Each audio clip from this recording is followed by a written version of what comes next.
Hey, this is Lita Ford, and you are watching LoudGuitars.com, baby.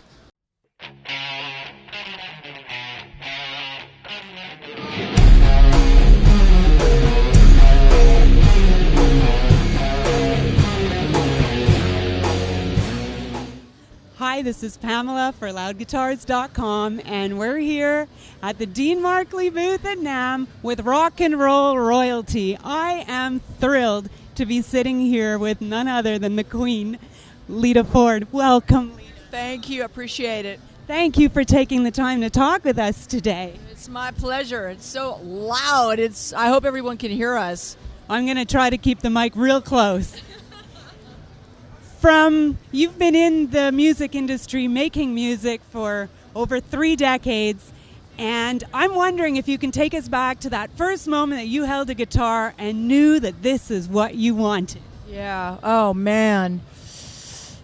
You know, it wasn't so much the first time I held a guitar as the first concert I saw. That was the time I realized what I wanted to do with, what do you want to do with your life? That's what I realized what I wanted to do with my life. It was a Black Sabbath concert at the Long Beach Arena in California. And I walked in. The place was packed full of people. Everybody's smoking all kinds of stuff. You know, the place is just full of smoke. People were jumping off the rafters. It was total mayhem.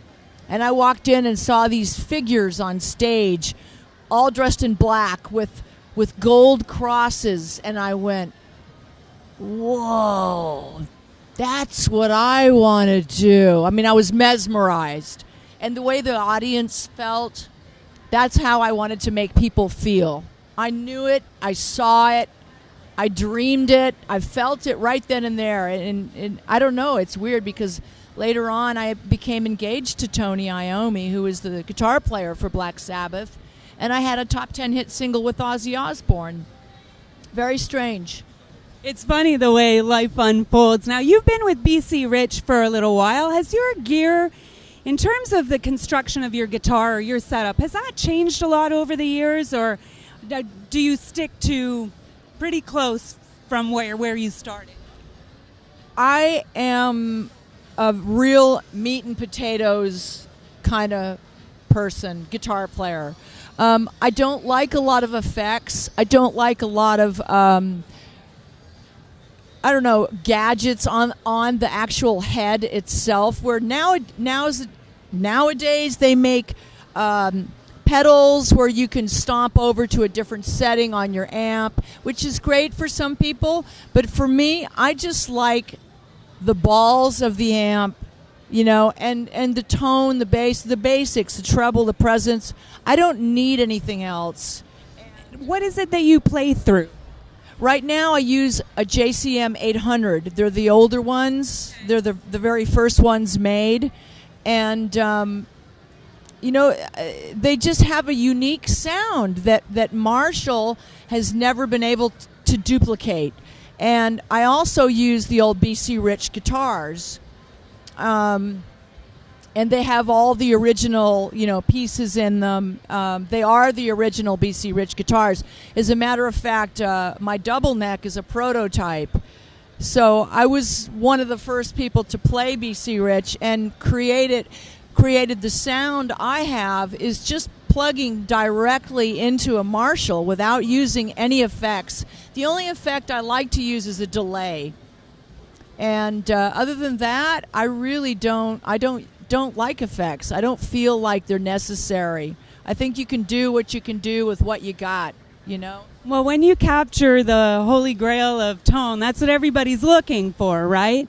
When you have it and it's resonating within you, it becomes that vehicle to letting your music out in your way. So that's brilliant. Now, how has your songwriting evolved over the years? I know that this last record, Living Like a Runaway, is a concept record, and you would like the whole thing listened to and start to finish, not picking songs. Now, how does that play out for you when you do a show?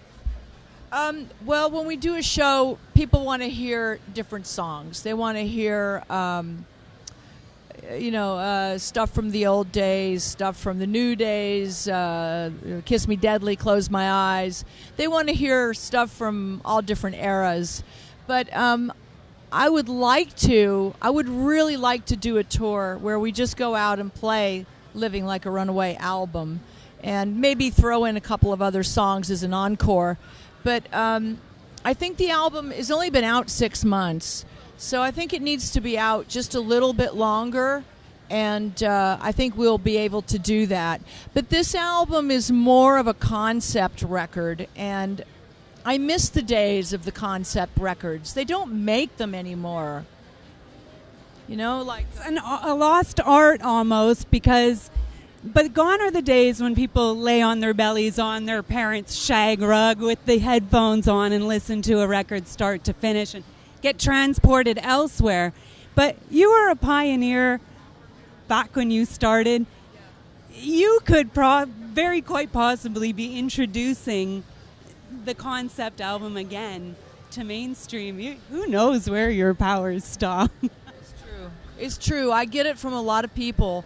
They ask me, Lita, please bring back that era of music, please bring it back, because Living Like a Runaway is on the verge of bringing that back, and whereas a lot of the newer albums either go one way or another.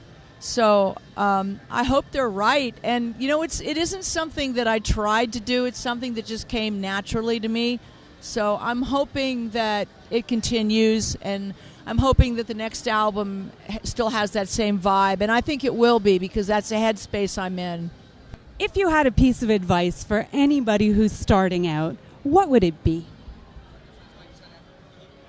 Follow your heart and play what's in your heart. If something tells you that the song is not right, or if somebody else has told you that you're not doing it right, just remember, there are no rules in rock and roll. There are no laws in rock and roll, and you can do whatever the hell you want to do. And the main thing is follow your heart. And if your heart says don't go that way, then don't go that way, no matter what. You just gave me goosebumps. Thank you. Thank you.